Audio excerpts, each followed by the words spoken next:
Waalaikumsalam warahmatullahi wabarakatuh. Baik, alhamdulillah. Selamat siang ya. Salam sehat selalu. Sudah terdengar suara saya berarti ya? Baik, semoga siang hari ini, hari Rabu ya teman-teman dan bunda-bunda semuanya sedang dalam sehat-sehat saja, tidak kurang satu apapun. Baik, ketemu lagi nih di hari Rabu, walaupun kemarin meeting, tapi beberapa kali hari Rabu kan agak kurang maksimal begitu ya. Ini insya Allah semoga ini saya sudah tuntas dan ini juga alhamdulillah tidak ada agenda lain begitu, jadi kita bisa optimal ya. Baik, kita masuk di mata perkuliahan kembali di mata kuliahnya penanganan anak berkebutuhan khusus.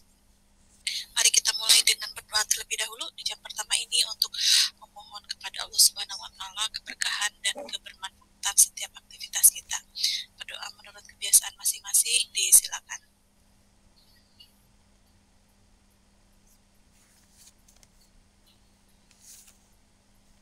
Ya, baik, berdoa cukup.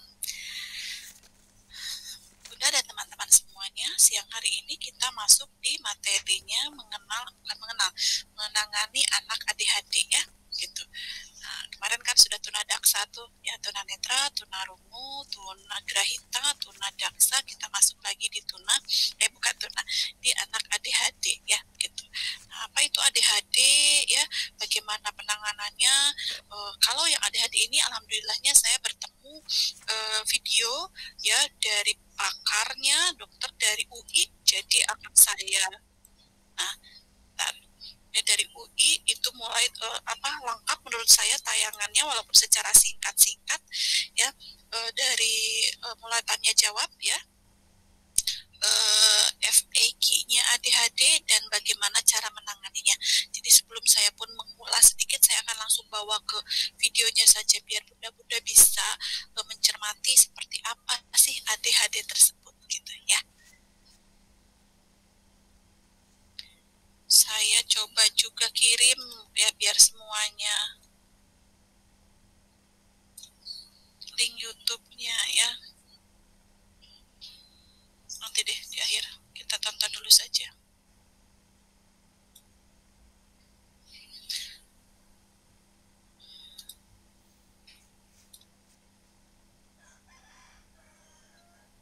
Nah, sudah terlihat? Belum, Bunda. Ya, sudah. Sudah, oke. Nah, sudah ya. Bentar, saya belum play. Saya buka dulu ini biar saya juga nanti bisa mencatat hal-hal yang memang diperlukan. Ya, kita mulai. Silakan, selamat menyimak. Anaknya nggak bisa diem, misalnya di kelas bolak-balik, nggak mau anaknya nggak bisa diem, misalnya di kelas bolak-balik, nggak mau orang-orang ngerjain tugas, dia malah jalan, asik pinjam pensil, pinjam setip.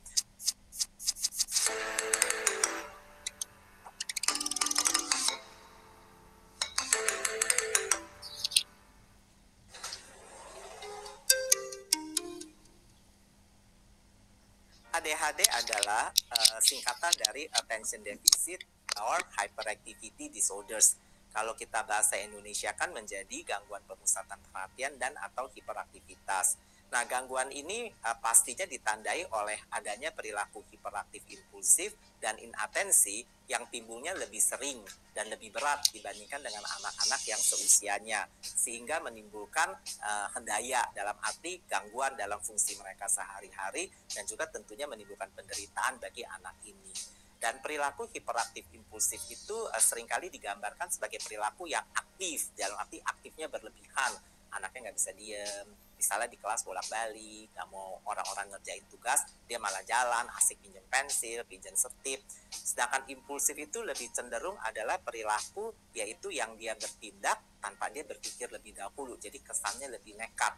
Saya mempunyai satu anak dengan perilaku impulsif yang sangat ekstrim, yaitu dia lagi main-main di lapangan, lagi jam istirahat, dia lihat ada layang-layang putus, lalu tanpa berpikir panjang, dia langsung naik ke lantai 4, dia manjat ke gentingnya, ke atapnya, terus dia ngambil, dan dia bingung, turunnya gimana ya. Nah, itu menjadi heboh seisi sekolah, karena dia nggak pikir. Nah, itu adalah salah satu perilaku impulsif. Sedangkan inatensi cenderung adalah dia nggak bisa memusatkan perhatian dengan baik, dan anak ADHD ini sangat selektif atentifnya itu atau kesulitan memusatkan perhatian itu sangat selektif, yaitu pada hal-hal yang membutuhkan perhatian yang besar dia nggak bisa konsentrasi, misalnya dalam belajar. Sedangkan dalam hal-hal yang dia sukai atau hobinya dia nggak ada problem, dia bisa konsentrasi dengan baik. Sebagai contoh, saya punya satu anak yang datang ke saya, dia bisa baca buku Harry Potter yang tebel itu dalam waktu 2 hari. Tapi ketika ibunya suruh belajar IPA yang cuma 2 lembar, 4 jam nggak selesai dan nggak bisa ingat. Tapi Harry Potter dia bisa cerita sama ibunya in detail tentang Hermione, Harry Potter, dan juga semuanya dia bisa cerita dengan tepat. Nah, itu khas buat anak-anak ADHD.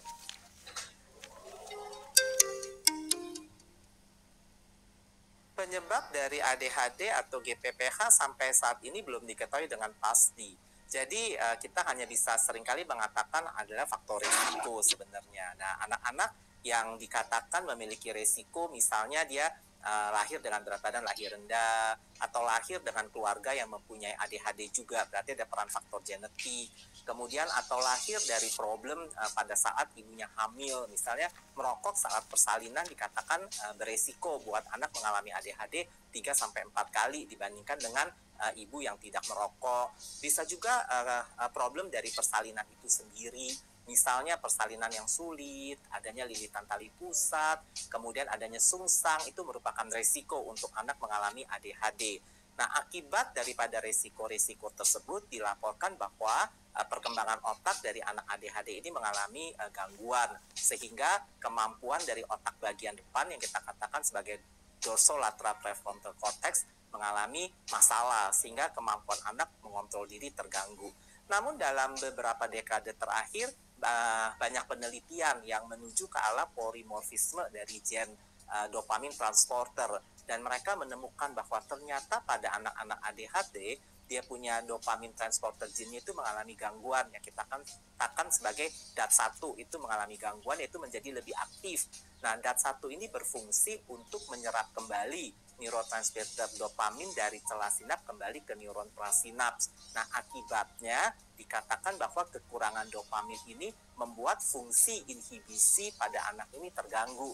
Akibatnya anak ini lebih tereksitasi dan jadi dia bergerak lebih banyak, ngelamun lebih banyak, dan juga adanya perilaku-perilaku yang tadi yang saya katakan, dia lebih impulsif dan seringkali bertindak tanpa memikirkan bahaya terlebih dahulu. Lalu selain itu hiperaktif juga bisa ditandai oleh anak yang lari-lari, misalnya manjat-manjat, lompat-lompat secara eksesif, dalam arti secara berlebihan. Ini suara sama videonya lebih lambat ya teman-teman. Saya stop share dulu.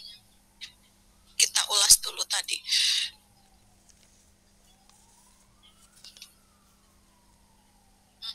Lebih lambat tadi videonya, jadi apa ya? Tayangannya sudah kemana, suaranya lebih lambat begitu ya. Tapi Dokter Chin tadi mendeskripsikan bagi saya dengan sangat detail. Saya pun sama harus kembali mengulas ya videonya, pernyataannya beliau, di mana menjelaskan bagi saya sangat mudah difahami begitu ya kita, sehingga bisa sebetulnya dari video tersebut bisa membedakan tadi apa namanya ADHD itu ya, ada 2 gangguan yang utama. Yang pertama tadi apa, hiperaktifnya impulsif dan inatensi. 2 gejala itu yang menjadi ciri khas sekali, ciri kuat dikatakan ADHD begitu. Yang pertama tadi hiperaktif itu adalah aktif yang berlebihan begitu ya. Jadi tapi kan kita menganggap bahwa anak aktif itu adalah ciri khas anak-anak, tapi kalau aktifnya itu sangat berlebihan, nah maka kemudian yang berikutnya impulsif. Jadi aktifnya itu tidak hanya saja aktif biasa, tapi cenderung sifatnya tadi impulsif, nekat tadi ya, katanya sudah bolak-balik ya, kemudian lari-lari ke sana ke sini begitu ya, tanpa ada waktu terjeda, waktu berhentinya begitu. Anak itu tidak merasa capek. Kemudian impulsifnya itu cenderung nekat, tidak mengenal bahaya.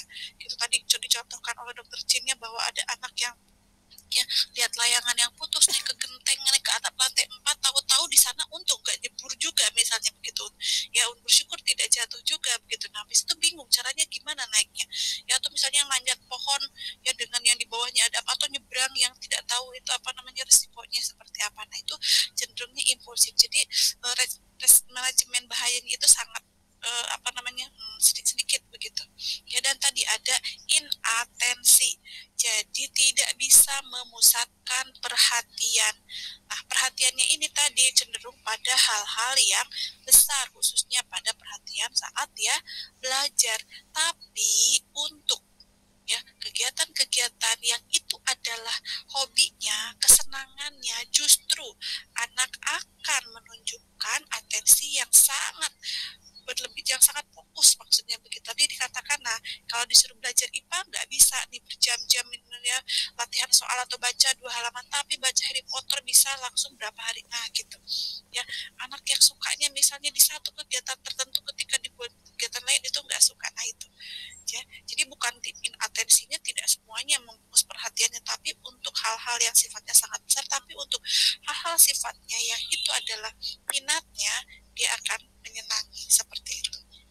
Nah, tadi juga dibahas di situ apa namanya bagaimana penyebabnya ya, banyak faktor, mulai dari lahir dengan berat badan rendah, kemudian genetik yang mungkin saudaranya ADHD bisa juga menjadi faktor ya, kemudian ya tadi terkait dengan perkembangan otaknya itu karena dipengaruhi bisa kelilit tali pusat ya, kemudian bisa sungsang, bisa apapun itu begitu ya.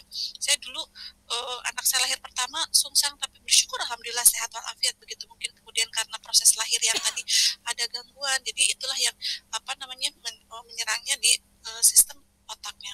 Nah, sampai secara klinisnya tadi Dokter Jin sendiri menyampaikan bahwa perkembangan yang sekarang ini ADHD itu disinyalir karena tadi ada dopamin transporternya ya, jadi kerusakan pada otak di mana suplai dopamin ke otaknya itu berkurang. Nah, kita tahu kan dopamin itu adalah sebetulnya salah satu kandungan dalam obat-obatan yang sifatnya sangat keras itu kan yang itu memicu ketenangan ya.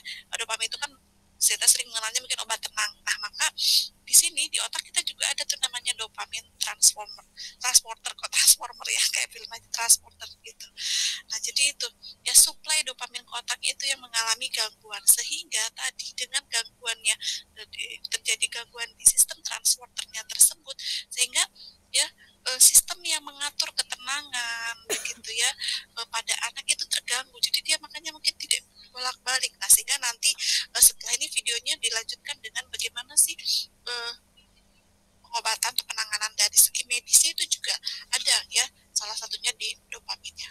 Kita kembali nonton lagi teman-teman yang keduanya ya, yang tahap 2. Saya ini saya ulang lagi. Cermati kembali ya Bunda, nanti biar Bunda yang coba habis ini menyimpulkan, bukan menyimpulkan ya, merikol lagi apa nih yang disampaikan oleh Dr. Chin di yang apa namanya part keduanya ini. Oke, sudah ya terlihat.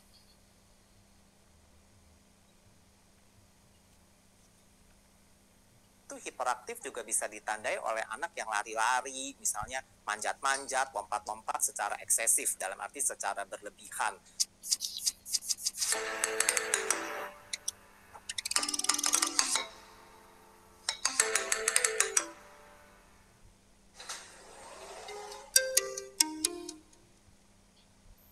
Ini menarik sekali ya, bahwa gambaran klinis atau tanda dan gejala anak dengan GPPH atau ADHD.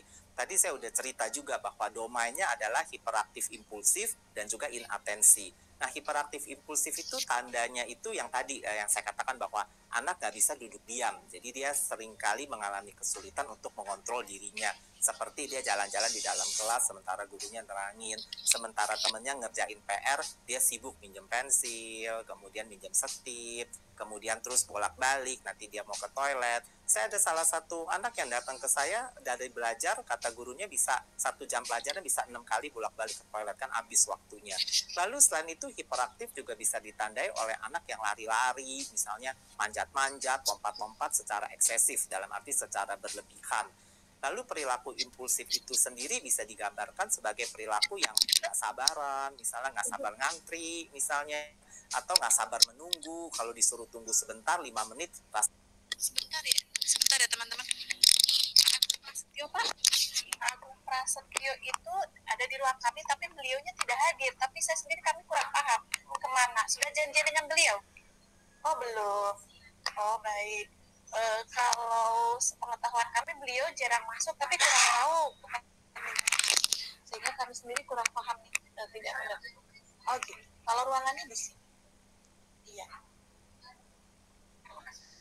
Monggo Bapak. Dari mana Pak? Boleh tahu? Oh, mahasiswa hukum, betul Bapak. Pak Agungnya. Oh, ngaten. Oh, ngaten. Ya, biasanya. Kalaupun hadir Rabu tuh biasanya sore, tapi kurang tahu sendiri.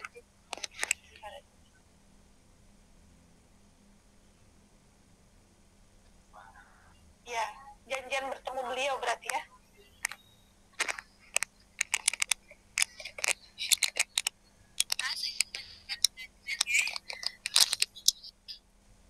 Rasanya dia nunggunya seperti 5 tahun, dia bisa merengek-rengek, dia bisa marah-marah, jadi bisa disertai dengan ledakan-ledakan emosi yang tak stabil juga. Sedangkan gejala-gejala yang dari domain inatensi lebih banyak itu berkaitan dengan kesulitan memusatkan perhatian. Jadi anaknya seringkali tampak melamun, kemudian anaknya seringkali tampaknya itu adalah kayaknya dia mendengarkan tapi ternyata masuk kiri keluar kanan.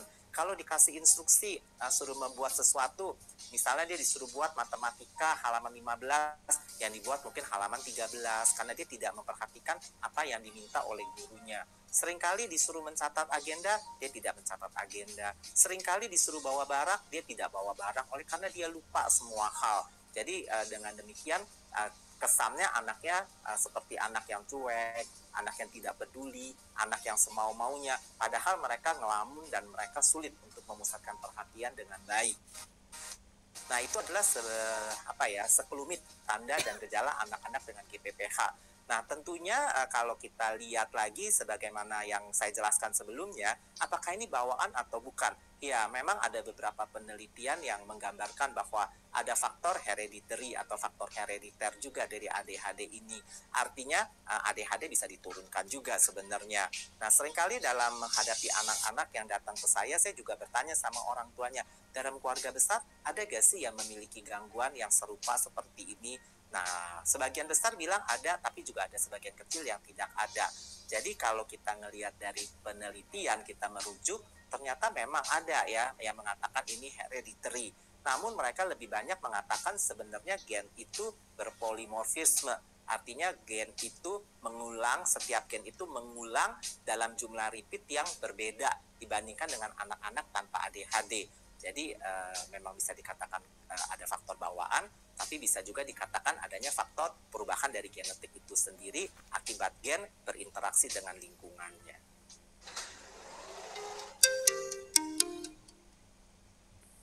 Ya, kalau menjawab tentang ADHD dalam kaitannya dengan tumbuh kembang anak, menarik sekali ya. Kalau kita ngelihat dari pasien-pasien atau anak-anak yang datang ke saya ataupun dari penelitian-penelitian yang di jurnal, ADHD ini memang merupakan gangguan dari perkembangan. Namun ternyata untuk pertumbuhannya tidak banyak berdampak sih. Jadi dalam arti beberapa anak ADHD tetap tumbuh seperti anak-anak pada umumnya dalam kelompok usia yang sama. Namun ada sebagian kecil anak-anak ADHD maksud saya atau GPPH yang sedemikian aktifnya sehingga kadang-kadang mereka makannya banyak tapi berat badan mereka sulit sekali untuk naik oleh karena mereka begitu aktifnya atau karena mereka sangat aktif akibatnya intake nutrisi ke dalam tubuh mereka jadi terbatas. Contohnya misalnya anak ini cenderung maunya main terus, aktif maunya main, jadi dia lupa untuk makan. Kalaupun dipanggil untuk makan, makannya cepet-cepet, asupannya sedikit. Seolah-olah kayaknya takut ketinggalan saya, gak bisa main karena harus makan. Ada beberapa lagi kasus yang datang ke saya itu terlihat bahwa misalnya pada waktu jam istirahat di sekolah, anaknya disuruh makan karena bawa makanan. Tapi seringkali makanannya itu utuh dibawa pulang. Ditanyain sama anaknya, ada apa? Ternyata, oh saya main. Saya takut kalau makan saya gak keburu main. Saya takut kalau makan saya ketinggalan main. Nah, itu akibat daripada impulsifnya mereka, serba terburu-buru, serba tak sabar. Nah, pada beberapa anak dengan kondisi seperti itu, pertumbuhannya bisa terganggu, yaitu seringkali berat badan mereka tidak naik dari waktu ke waktu. Padahal kita tahu bahwa anak kan harus tumbuh dan berkembang. Dalam arti, dari waktu ke waktu harus ada peningkatan berat badan dan juga peningkatan tinggi badan. Ternyata memang menjelang akhir daripada masa remaja, gejala-gejala hiperaktif impulsif berkurang, tapi gejala inatensi cenderung tetap bertahan.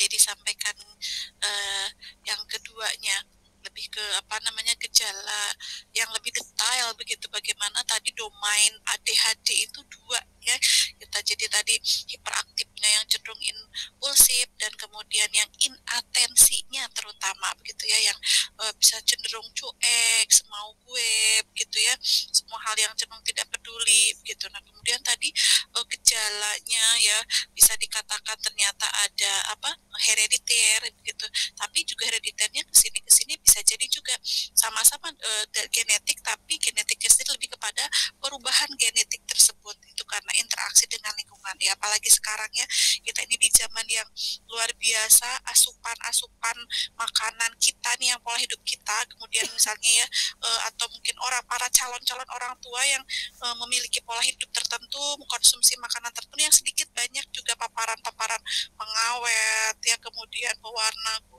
dan sebagainya, perasa alami, sedikit banyak mempengaruhi lingkungan ya, dan kemudian nanti berpengaruh terhadap kondisi genetik kita seperti itu ya, gitu teman-teman. Baik, kita lanjut, ada sesi ketiga di penanganannya, kita coba carikan.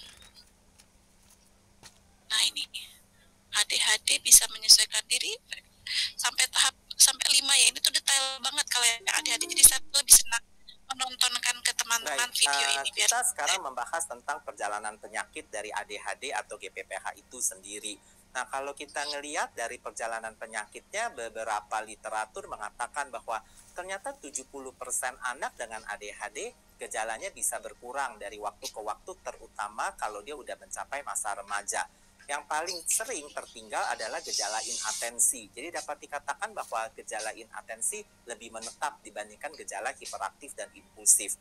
Nah itu jelas dalam penelitian S3 saya juga melihat beberapa anak yang saya pantau dari waktu ke waktu. Walaupun penelitian S3 saya hanya memantau anak 3,5 bulan saja, tapi saya mengikuti juga perkembangan mereka setelah beberapa tahun. Ternyata memang menjelang akhir daripada masa remaja, gejala-gejala hiperaktif impulsif berkurang, tapi gejala inatensi cenderung tetap bertahan walaupun sudah diberikan pengobatan. Namun pada beberapa kasus yang saya ikutin sampai mereka akhir dari remaja, dalam arti di masa SMA, ternyata gejala inatensinya juga berkurang. Nah, oleh karena mereka lebih menyadari bahwa, saya lebih cenderung nggak bisa berkonsentrasi. Akibatnya mereka berkembang suatu penyesuaian diri, mereka membuat catatan, membuat notes, agar mereka tetap bisa, tetap bisa intak dengan apa yang diminta, atau tetap bisa mengikuti apa yang diminta dari tuntutan sekolah atau pembelajaran mereka.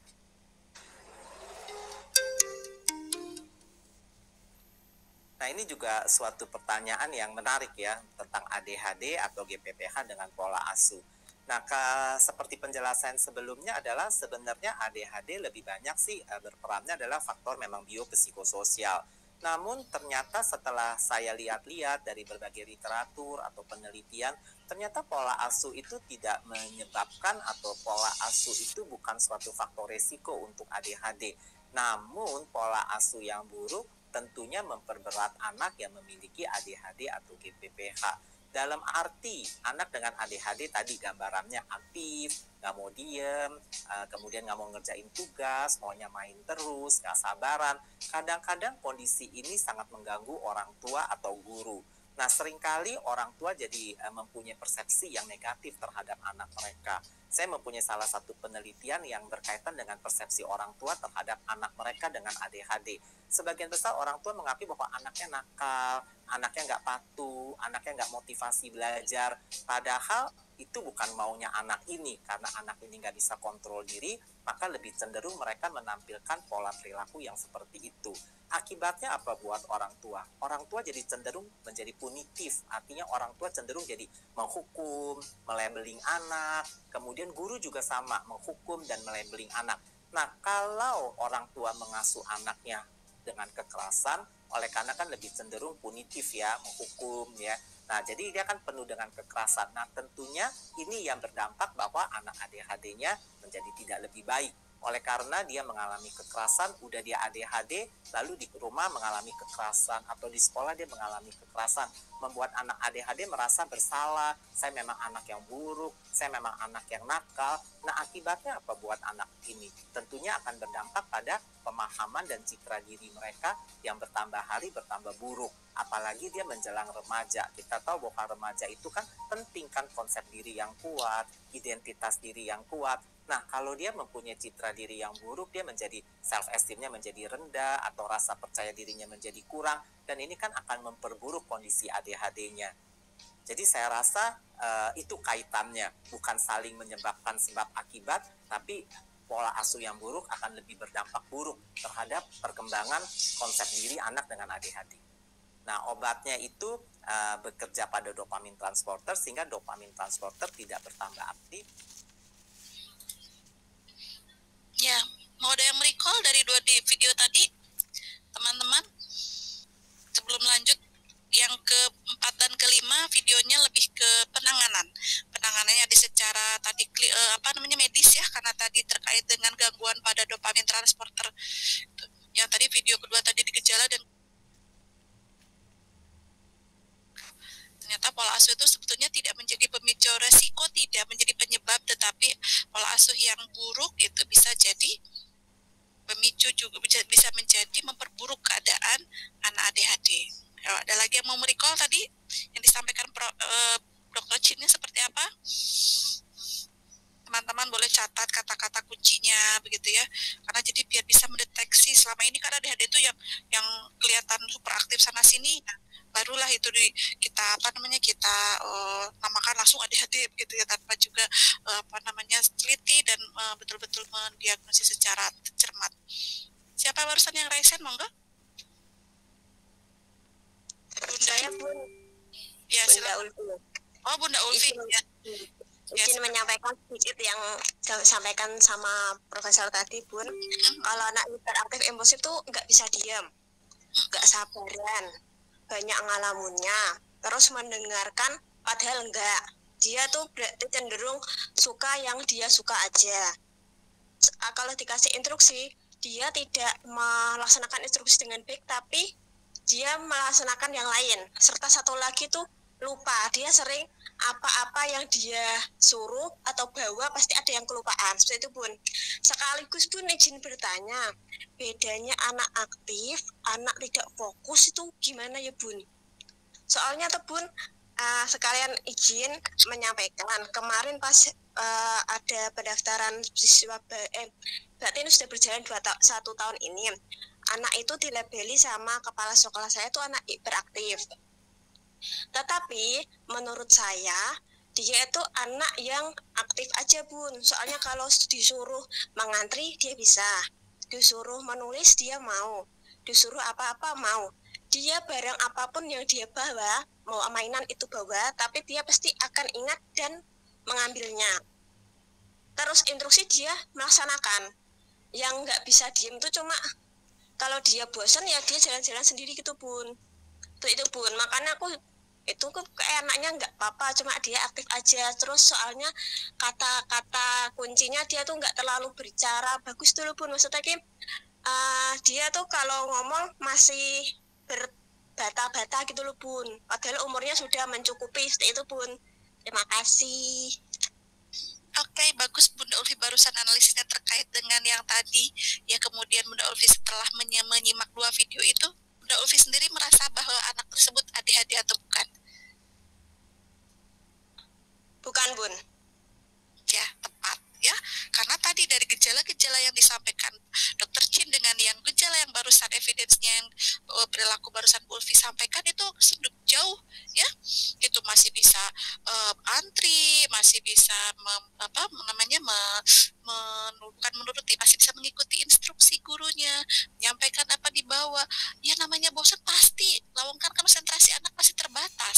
Kita jangan memprediksi bahwa anak bisa bertahan setengah jam, enggak, 10 menit saja sudah alhamdulillah begitu. Kalau anaknya habis itu kemana-mana, bukan salah anaknya, salah siapa? Kira-kira gurunya ya, yang terlalu lama ya, yang men-setting kegiatan dengan yang mungkin kurang menarik lagi bagi anak-anak. Sudah bertahan segitu banyak, sudah alhamdulillah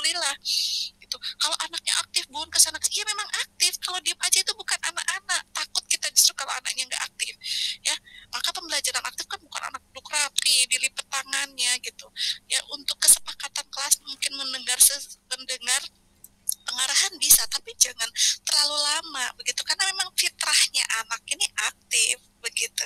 Bunda Ulfi sudah bagus tuh ya, berarti sudah bisa tidak terburu-buru. Itu ADHD tuh nggak bisa ini. Nah, adapun tadi misalnya memiliki sedikit hambatan di dalam perkembangan bicaranya, sudah selevel mana itu pun begitu ya. Apakah nyaris tidak bisa dimengerti atau sudah bisa dimengerti Bu sedikit, tapi memang pelafalannya masih belum. Nah, berarti butuh model ya, butuh model ketika anak itu bisa jadi model yang modelnya dalam arti siapa, misalnya di rumah orang tua tidak banyak mengajak interaksi, jadi tidak banyak anak melihat, mendengar orang-orang di sekitarnya mengajaknya bicara, mengatakan kata-kata atau ujaran-ujaran itu seperti apa yang kayak, jadi dia bingung. Sedangkan yang dia tonton bisa jadi misalnya, kalau apalagi nih kalau dia dipengaruhi oleh faktor dia screen time-nya lama, nonton YouTube-nya yang macam-macam short yang kalimatnya sekarang apalagi wah luar biasa itu, penyesatan untuk merusak otak anak. Nah itu ya, jadi butuh model yang tepat. Maka ya untuk mengoptimalkan perkembangan bicaranya, Bunda yang jadi model di sekolahnya, sampaikan juga orang tuanya juga harus memberikan model yang baik juga di rumah gitu, interaksi ya, ajak tanya, ajak diskusi, ajak bicara, ajak ngobrol gitu ya. Anak itu butuh diajak ngobrol gitu, ngobrol yang paling penting itu, karena dengan ngobrol anak menyimak ya bicaranya. Kalau mungkin ada yang ikuti pembelajaran bahasa kemarin, kita masuk di bentuk bahasa, menyimak.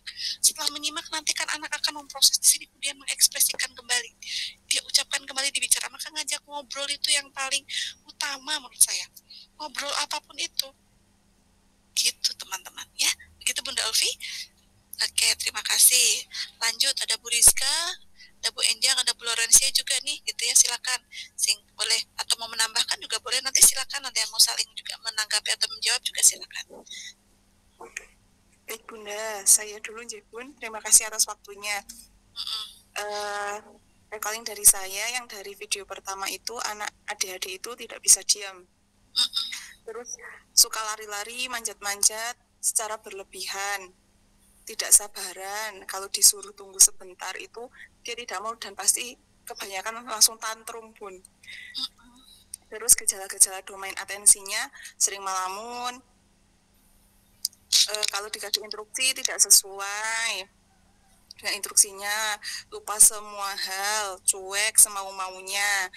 Kalau bawaan dari genetik, kalau dari keluarga itu tidak ada bawaan, tapi bisa dari faktor perubahan genetiknya.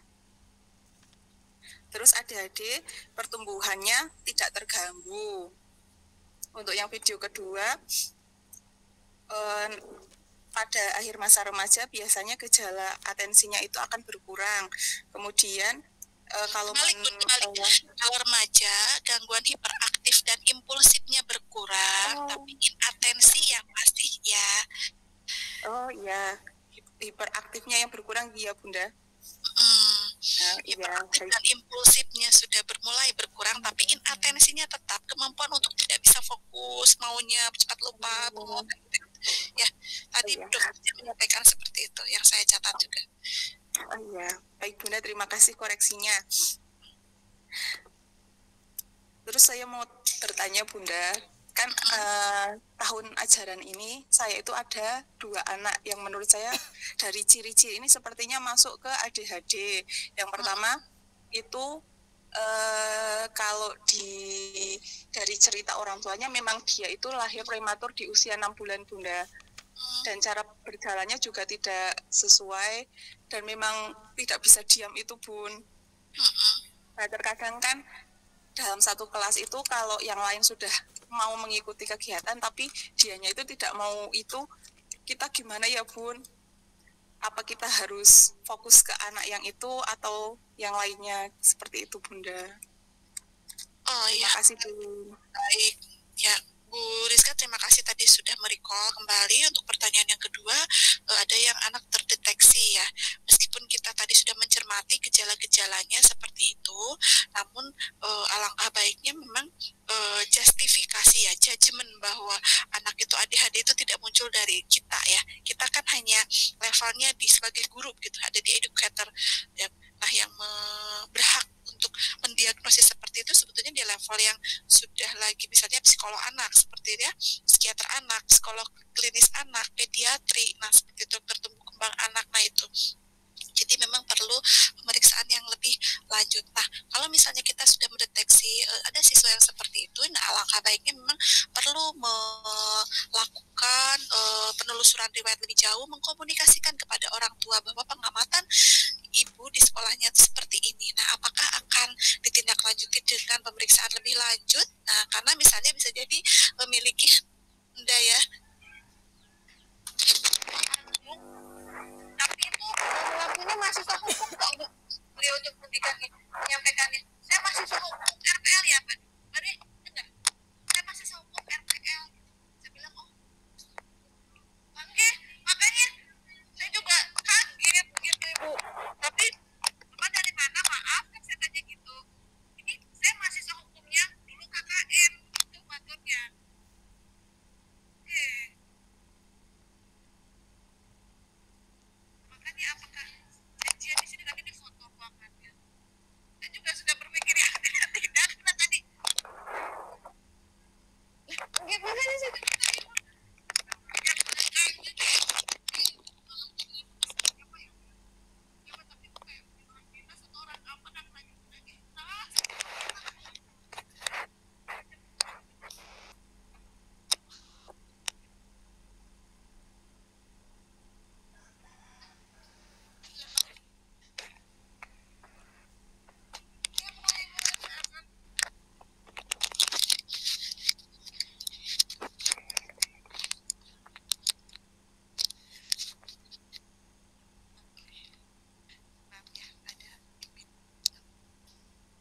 Nah itu teman-teman ya Bunda Rizka seperti itu. Jadi walaupun kita sudah mendeteksi tapi apa namanya saran bukan saran, memang ini harusnya diagnosis apapun itu teman-teman ya untuk anak berkebutuhan khusus memang datanya bukan dari kita hanya bisa tadi mendeteksi ya, screening awal karena kita punya dasarnya ini. Nah itu baru kalau anak tersebut datang sudah dengan bawa laporan dari dokter tumbuh kembang, dari psikolog anak misalnya gitu, ini loh anak saya begini Bun, tapi saya ingin dititipkan di sini. Kalau sekolah menerima, nah barulah sekolah menerima, sampaikan bahwa kemampuan kami seperti ini, mungkin kalau layak, bukan layak, bersedia begitu ya, dan sarana prasarana mungkin bisa jadi sudah mendukung, atau mungkin dia sampaikan kemampuannya seperti ini tapi orang tuanya tetap mau di situ dengan mungkin segala pertimbangannya ya, artinya bukan dengan seadanya, dengan kondisi kemampuan sekolah dan seperti, dan orang tuanya merasa tidak apa-apa, yang penting anak-anak bersosialisasi. Nah itu kan bisa, saya pikir bisa dilanjutkan. Nah seperti itu ya. Bu Enjang, Bu Laurencia bertanya atau mau merecall? Ada 2 video lagi, silakan. Sepertinya sama Bun, hanya ada penambah sedikit. Jadi mereka anak HD itu mereka makan banyak tetapi tidak bisa gemuk karena banyaknya beraktivitas. Jadi hanya itu aja. Kemudian yang ingin saya tanyakan Bun, apakah anak dengan ADHD itu mempunyai di dalam kita bersekolah itu apakah ada RPP khusus untuk mereka ataukah sama dengan yang lainnya Bu? Ini yang kadang kita misalkan di sekolah itu terdapat ada 2 anak dengan ciri yang demikian, tetapi kadang kita membuat RPP-nya itu hampir, apakah itu dibedakan ataukah memang sama atau bagaimana cara mengatasinya pembelajaran bagi anak-anak yang seperti itu? Ya, bagus sekali Bunda Laurencia pertanyaannya. Nah, itu akan kita tonton di video keempat kelima ini. Jadi kita tonton ya. Nah, terkait kemudian nanti tindak lanjutnya RPP-nya bagaimana Bun, programnya bagaimana gitu. Ya. Nah, kita tadi kembali bagaimana apa yang ingin kita optimalkan di anak ADHD itu. Ya, kalau kita ingin optimalkan mungkin tidak akan sama dengan anak normal, maka idealnya kita punya program sendiri. Maka ada namanya ya perencanaan pendidikan individual atau PPI begitu ya namanya. Nah, tapi kita cermati dulu nih video yang keempat kelimanya seperti apa ya. Bunda Enjang mau merecall juga atau kita boleh lanjut, sudah 41 menit, khawatir nanti tidak sempat teman-teman. Kalau menurut saya boleh di saja apa Bun. Oke, nanti kita di akhir ya kalau masih itu. Oke. Oke, saya kembali ke YouTube-nya. Yang keempat. Nah, obatnya itu bekerja pada dopamin transporter sehingga dopamin transporter tidak bertambah aktif.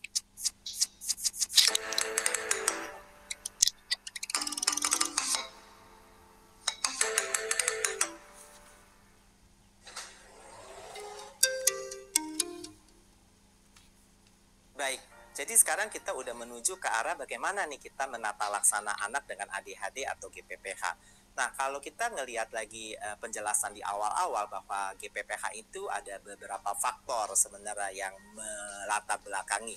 Pertama faktor biologik dan kedua adalah faktor psikososial.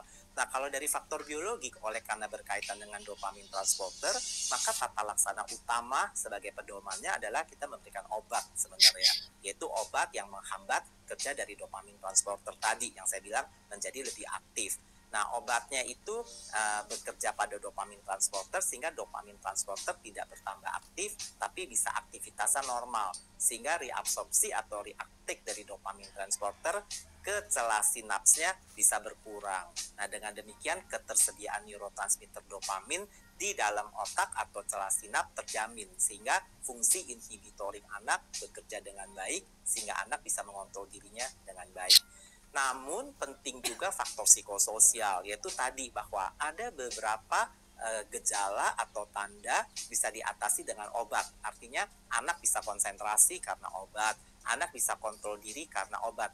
Namun pada beberapa anak dia nggak tahu perilaku mana sih yang baik, perilaku mana sih yang tidak baik, atau hal apa sih yang harus saya lakukan kalau saya bertemu dengan orang, atau hal apa sih yang boleh saya lakukan kalau saya berada di dalam kelas yang ramai misalnya. Nah, untuk membantu anak-anak mempelajari keterampilan sosial seperti itu, maka dibutuhkan terapi psikososial.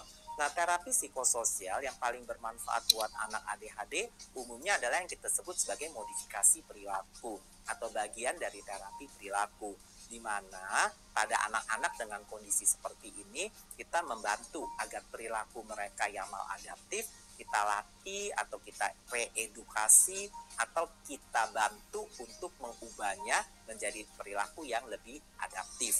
Ya, tentu ada berbagai macam teknik untuk melakukan terapi perilaku. Kita bisa melakukan misalnya reward and punishment, yaitu kalau dia berperilaku baik kita kasih reward, kalau dia berperilaku tidak tepat kita kasih dia konsekuensi sehingga anak ini tahu bahwa setiap kali saya harus menampilkan perilaku yang lebih tepat. Atau bisa juga kita memberikan token ekonomi, dalam arti setiap perilaku yang positif dia bisa mengumpulkan token seperti kita mengumpulkan stem kalau kita belanja. Nah, setelah mengumpulkan stem tertentu dia bisa menukarkan dengan sesuatu yang dia suka. Dengan demikian dari waktu ke waktu dia bertahan untuk menampilkan perilaku yang baik. Nah, jadi untuk membantu anak-anak ini kita selalu mengkombinasi antara pemberian obat-obatan dan juga melakukan terapi perilaku.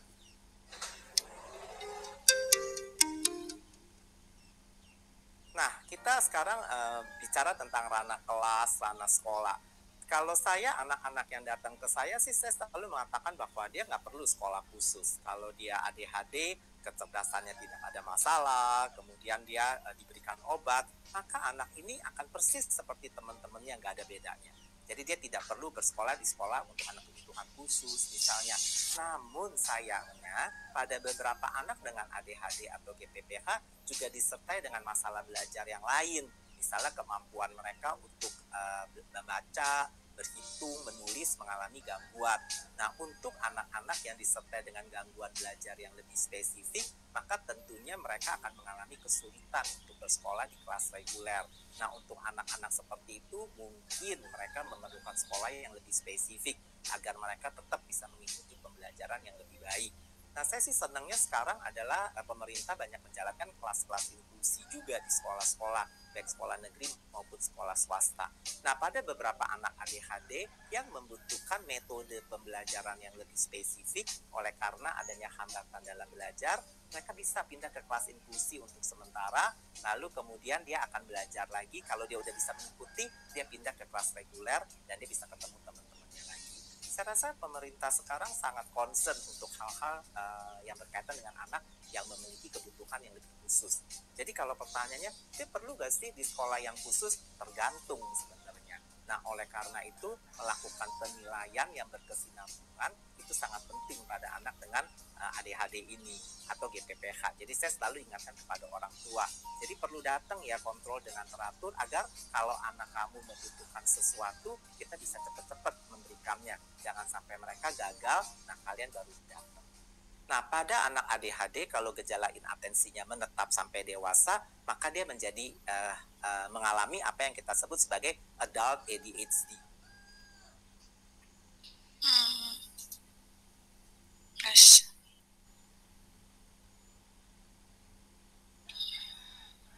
Itu saya langsung lanjut ke yang keempat dulu ya. Obatnya itu kelima. bekerja pada dopamin. Bentar.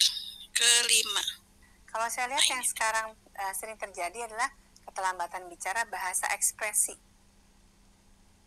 Nah, pada anak ADHD kalau gejala inatensinya menetap sampai dewasa, maka dia menjadi mengalami apa yang kita sebut sebagai adult ADHD.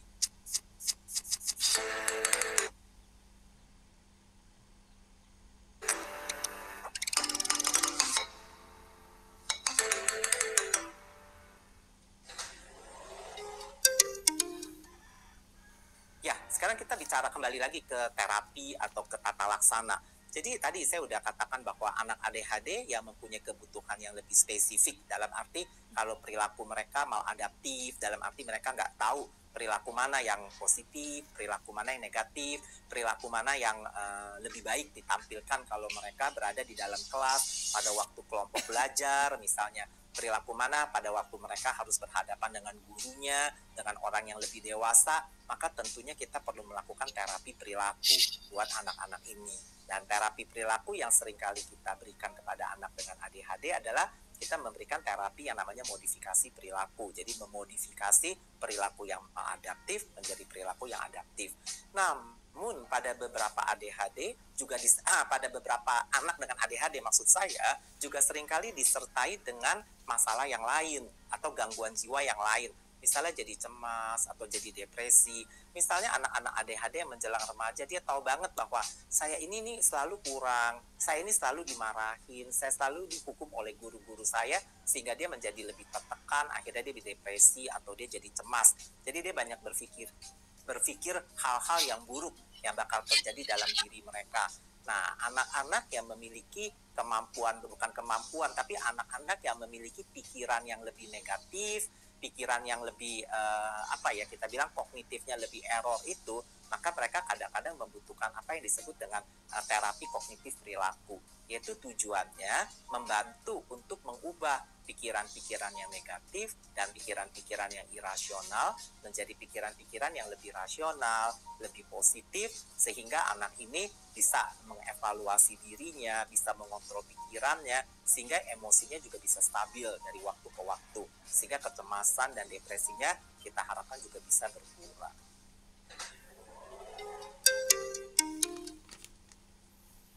Baik, kita balik lagi ke perjalanan penyakit dari ADHD. Nah, tadi saya udah katakan bahwa pada umumnya gejala-gejala ADHD akan berkurang dari waktu ke waktu, terutama di masa remaja. Nah, gejala hiperaktif impulsif juga berkurang, gejala bahkan bisa hilang, dan tinggal gejala inatensi yang seringkali menetap. Nah, pada anak ADHD, kalau gejala inatensinya menetap sampai dewasa, maka dia menjadi mengalami apa yang kita sebut sebagai adult ADHD. Nah, atau ADHD atau GPPH pada masa dewasa. Dan ini dalam satu dekade terakhir juga menjadi menjadi isu yang cukup hangat ya di dalam bidang kesehatan jiwa anak dan remaja. Bahwa ternyata sekarang banyak juga remaja akhir atau dewasa muda dengan ADHD, di mana tampaknya yang paling sering pada diri mereka adalah misalnya procrastination. Jadi mereka seringkali menunda-nunda pekerjaan, udah deadline, udah mepet banget baru diselesaikan. Alhasil tugasnya menjadi tidak optimal. Saya mempunyai satu klien juga, yaitu orang dewasa muda, dia kuliah di semester 5 di satu universitas, dia bingung juga, orang tuanya bingung. kenapa sih anak saya itu selalu menunda pekerjaannya, udah di saat-saat terakhir dia bisa membuat gempar seisi rumah, karena dia menuntut seisi rumah mesti bantuin dia ngerjain tugas ini, cariin dia paper itu, cariin dia paper ini. Alhasil setiap kali mengerjakan tugas yang menyelesaikan kakaknya, karena dia udah kerepotan jadi nggak ngerjain. Lalu dari awalnya dia ngapain, saya tanya, dia banyak main, banyak bersenang-senang, dan kesannya menjadi tidak bertanggung jawab pada anak ini. Ketika saya temu pada anaknya, saya tanya apa sih yang terjadi, dia selalu bilang, sebenarnya saya sih tahu ada tugas, sebenarnya saya tahu bahwa saya harus menyelesaikan pada waktu yang udah ditetapkan, tapi saya heran ya, kok pada waktu saya berhadapi tugas, begitu saya baca, saya ngantuk, begitu saya baca, seperti kata-katanya semua melayang-layang, sehingga saya males banget, jadi saya beralih. Atau dia juga kadang-kadang mengatakan, pada saat waktu saya mulai membaca nih dok, saya udah siap nih mau mengerjakan tugas, saya buka, saya lihat paper, begitu baca sebentar, nggak 5 menit, tiba-tiba saya kepikiran, oh saya kayaknya belum bales ya WhatsApp dari teman saya A, bales dulu. Oh udah bales nih, baca lagi nggak 5 menit, baru ingat, oh iya tadi kan saya mau minum dulu. Alhasil 1 lembar yang bisa dibaca misalnya setengah jam, buatnya bisa 4 jam, oleh karena bolak-balik dengan distraksi yang seperti itu. Nah, saya memang saat ini kita belum mempunyai kriteria yang pasti buat adult ADHD. Tapi kalau kita merujuk pada beberapa kepustakaan, mereka mengatakan bahwa individu dengan gambaran seperti itu kemungkinan dia mengalami ADHD. Kembali kepada klien saya telusuri dulunya kayak gimana sih dia profilnya, lalu orang tuanya bilang, iya dok, memang dulunya anak saya aktif, nggak bisa diem, setiap tahun saya harus dipanggil oleh gurunya, bahwa nih dia nih di kelas nih nggak bisa belajar nih, ganggu temennya terus menerus. Jadi setiap tahun tuh kalau naik-naikan itu orang tuanya deg-degan, dia naik gak? Dia selalu menjadi urutan yang paling akhir walaupun dia naik kelas. Jadi menurut saya memang dari awal dia ada ADHD dan tidak ditangani, berlanjut sampai dewasa. Nah begitu dia kuliah dengan pembelajarannya semakin berat, dia semakin kesulitan untuk menghadapi tantangan seperti itu. Oke teman-teman, seperti itu ya. Di 2 video tadi, terakhir tinggal 7 menit lagi ya. Pengobatannya obat secara klinis, kalau terapi modifikasi perilaku untuk meminimalisir perilaku yang maladaptifnya, begitu harapannya semoga menjadi perilaku adaptif. Dan sekolah khusus perlu apa tidak? Nah tadi seperti Bu Laurencia tanyakan ya, itu tergantung. Kalau ada yang lebih spesifik lagi maka harus bisa jadi kalau dulu waktu saya mengajar di inklusi, masuk di sekolah inklusi biasa, tapi programnya akan berbeda. Gitu, apa yang tadi nampak misalnya di perilakunya yang maladaptif menjadi adaptif, maka ikutlah terapi perilaku. Ya untuk aktifnya ikutlah sensori integrasi atau okupasi seperti itu. Gitu Bu Laurencia ya. Dan tadi kalau itu diteruskan maka akan jadi adult ADHD atau orang dewasa ADHD, walaupun tidak hiperaktif, tidak impulsif, tapi inatensinya itu yang menetap gitu ya. Gitu teman-teman, videonya bagus, nanti linknya sebuah saya berikan ke grup biar nanti mungkin kalau mau diulang-ulang ya, begitu.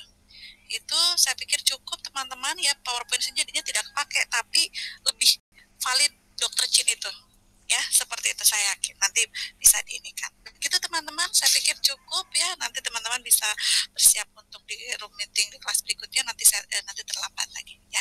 Oke, terima kasih, semoga bermanfaat. Assalamualaikum warahmatullahi wabarakatuh.